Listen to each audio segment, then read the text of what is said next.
মুন্সিগঞ্জ ১ আসনে ২৮টা ইউনিয়ন ও প্রায় ৫,৬০,০০০ ভোটার আছে।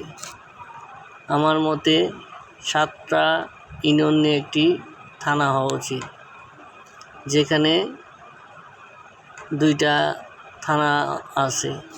আমাদের দেশের জনসংখ্যা অনুপাতে পুলিশের সংখ্যা অনেক কম।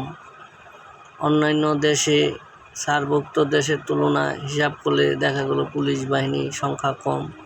আফ্রিকা মহাদেশে অনেক দেশে গরিব হওয়া সত্ত্বেও পুলিশ বাহিনীর সংখ্যা কম। আশা রাখি এই বিষয়ে সরকার সঠিক পদক্ষেপ গ্রহণ করবেন, কারণ সেবার মান বৃদ্ধি করতে হলে পুলিশ বাহিনীর সংখ্যা বৃদ্ধি করা উচিত, থানার সংখ্যা বৃদ্ধি করা উচিত, মানুষ যাতে সেবা ভালো পায়। আর এই বিষয়ে মাননীয় এমপি মহোদয় ও মাননীয় প্রধানমন্ত্রী তারেক রহমান সদয় দৃষ্টি দিবেন।